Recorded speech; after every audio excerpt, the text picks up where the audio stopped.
The White House says a Chinese company secretly copied one of America's most advanced artificial intelligence systems, tapping it against the rules more than 3 million times, to build a rival that now performs at the level of the very best models on Earth. American officials are calling it covert industrial theft. They are threatening sanctions, and a group of lawmakers from both parties is already drafting a law to fight back. This is KnowFlo Daily. Good morning, and welcome in. It's Thursday, July 23rd.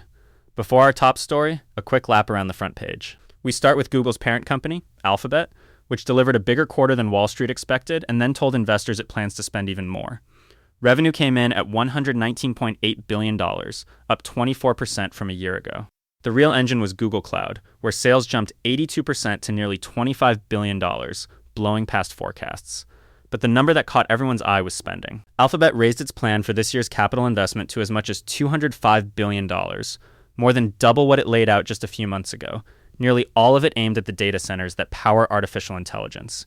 Investors were uneasy about the bill, and the stock slipped a bit after the report. Even so, the company said its Gemini app now has about 950 million monthly users, and its cloud order backlog has swelled to more than $500 billion. Netflix, meanwhile, is having a rough stretch. Its shares have fallen 44% over the past year and recently touched a 2-year low. The company is still growing. Revenue rose about 13% to $12.5 billion, but that growth has now slowed for 3 quarters running, and its forecast points to slower gains ahead. Netflix also said it will start reporting how much people actually watch just once a year instead of twice, part of a broader pullback on sharing those figures. One bright spot, advertising revenue is on track to roughly double this year to about $3 billion. Over in gadgets, Samsung pulled the wraps off 3 new folding phones, and it did so about 2 months before Apple is expected to unveil a folding iPhone of its own. There is a Galaxy Z Fold 8 at $1,899, a beefier Fold 8 Ultra at $2,099, and a clamshell-style Z Flip 8 at $1,199. The Ultra is the showpiece, with bigger screens, a titanium plate, a coating that cuts glare in half, and a brighter display. Samsung is still the reigning folding phone leader, and pre-orders are open now, with the phones shipping August 7th. And a major foreign policy move. President Trump has approved a nuclear deal with Saudi Arabia that could eventually let the kingdom enrich its own uranium, with American firms building an enrichment plant there. The agreement runs through 2056 and is worth tens of billions of dollars. It has rattled Israel, where critics warn it could touch off a regional race for nuclear power. Congress can object within 90 days, but blocking it would take a veto-proof majority, so it is widely expected to move ahead.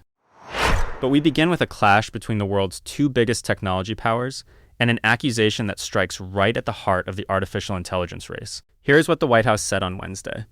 Michael Kratsios, who runs the Office of Science and Technology Policy, accused the Chinese company Moonshot AI of stealing from an American model built by Anthropic in order to create its own new system, called Kimi K3.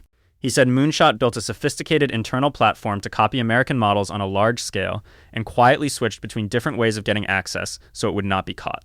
He called that covert industrial theft flatly unacceptable. The technique he is describing is known as distillation. In plain terms, you take a powerful existing model, feed it millions of questions, and use its answers to train a cheaper copycat that behaves much the same way.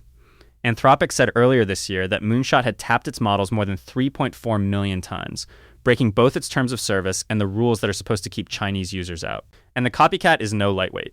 Moonshot unveiled Kimi K3 on Friday, calling it the world's largest openly available AI system, with 2.8 trillion internal settings. In head-to-head benchmark tests, it has performed at or above the level of the top models from Anthropic and OpenAI. In other words, the charge is that a rival built a first-tier system, on the cheap, by siphoning from the very companies it is now challenging. Washington is not letting it slide. Treasury Secretary Scott Bessent threatened to place sanctions on foreign models that steal from, in his words, are great companies. And a group of lawmakers from both parties said they are introducing a bill that would carve out an exception to antitrust law, so American AI companies could actually band together to mount a common defense against Chinese competitors. The measure has a mouthful of a name, the Collaboration on Adversarial Threats and Security Risks Act, and Bessent first floated the sanctions idea on Fox Business, then repeated it the very next day. Moonshot, for its part, has not conceded anything, and it helps to understand what openly available means here. Kimi K3 is being released for anyone to download and run on their own. That is part of why this approach has spread so quickly around the world, and part of why it is so hard to police. So the stakes go well beyond one company.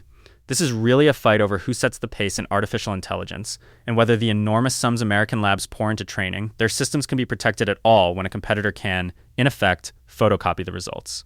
Anthropic itself first flagged the heavy, unauthorized use of its models earlier this year. Expect the sanctions talk and the lawsuits to only grow louder from here.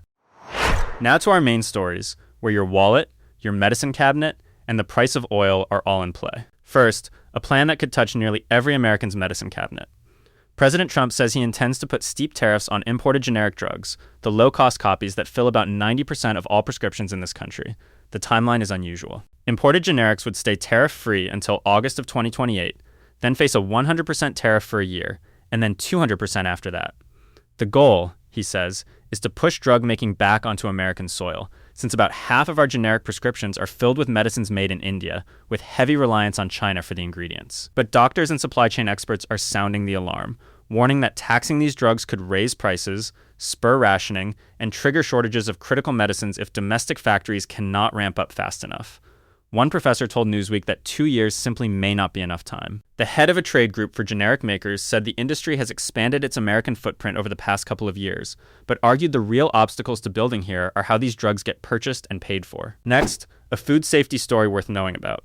The Centers for Disease Control says the United States is having its worst year on record for a stomach bug called cyclospora, with more than 4,100 confirmed infections since the 1st of May, and more than 7,000 additional cases still under investigation. Health officials have linked one large outbreak to shredded iceberg lettuce grown in central Mexico and sold by a company called Taylor Farms, which recalled the lettuce across 27 states. More than 300 people have been hospitalized, though no deaths have been reported. The illness causes stomach trouble that can drag on for weeks. Shares of the company behind Taco Bell fell nearly 10% after reports tied the chain to the spread, and Taco Bell has since dropped that lettuce supplier. For context, the previous record was set back in 2019, and this year has already sailed past it, with several states reporting sharp week-over-week jumps. Then, a dangerous new flashpoint on the water.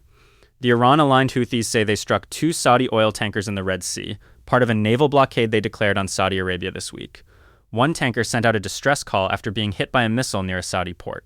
In response, shipping is scrambling. At least 5 tankers changed course to avoid the area, and vessels loaded with millions of barrels of Saudi oil bound for China and India have simply turned around. Why it matters reaches far beyond the Middle East. Roughly 12% of global trade normally passes through that stretch of water, and about 6 million barrels of oil have been moving through it every single day. A second blocked chokepoint for the world's oil could push energy prices higher, and that is something drivers everywhere would feel. The waterway in question is one of the great pinch points of global energy, and steering around it sends tankers on a long, costly detour. And now for some good news from orbit. A 2-armed space robot built by Northrop Grumman rode a SpaceX rocket up from Cape Canaveral this week on a mission to rescue aging satellites that are running low on fuel. Over the next year, it will travel more than 22,000 miles above Earth, and then use its 10-foot robotic arms to bolt small jetpacks, each about the size of a washing machine, onto 3 tired communication satellites. Those jetpacks give an out-of-gas satellite years of extra life instead of an early retirement, saving the operators millions of dollars. It is the second such rescue mission to launch this month, and part of a growing effort to keep old spacecraft working and to clear dangerous junk out of busy orbits. The first customers in line are satellite operators in Luxembourg and Australia, who stand to skip the huge cost of launching brand new replacements. Before we let you go, a handful of quick ones to carry into your Thursday. First, the robots are attracting real money. A London startup with the very literal name Humanoid just raised $152 million at a valuation of $1.35 billion, making it Europe's first company built purely around humanoid robots to reach unicorn status. It has already signed a deal to deliver 1,000 robots to the German parts maker Schaeffler, and it plans to start putting test robots to work in warehouses and factories before the end of this year.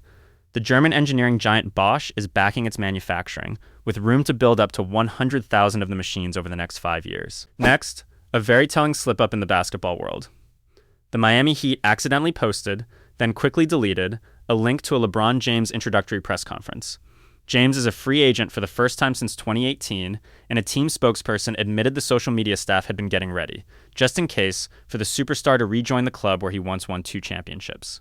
His agent says they will not be rushed on the decision. Then, a remarkable survival story.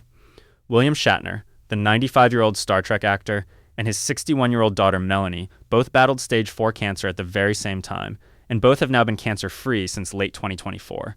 Shatner supported his daughter through her treatment, telling her not to worry and to just send him the bills. The two are launching a health and longevity podcast together later this month. Next, start your engines. Director Jonathan Levine is in talks to make a sequel to the 1990 racing film Days of Thunder, with Tom Cruise set to return behind the wheel as driver Cole Trickle. Cruise will also produce, and filming could begin in early 2027. The idea gained speed after Cruise's Formula One movie sped past $600 million at the box office. And finally, a jaw-dropping scene from the sea. Scientists in the Gulf of California have filmed orcas working as a team to blow up their dinner. One killer whale holds a heavy dead sunfish in place while another rams it at high speed, bursting the carcass into countless pieces so the smaller, younger whales can feed. Researchers think it may help the young ones eat more easily, or it may simply be play. Either way, it is one more reminder of just how clever these animals really are.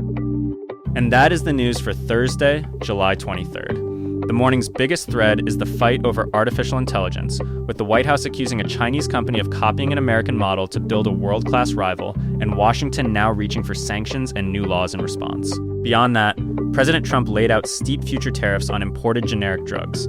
The country is having its worst year on record for a stomach bug tied to recalled lettuce, and Iran-aligned fighters threatened a second choke point for the world's oil in the Red Sea.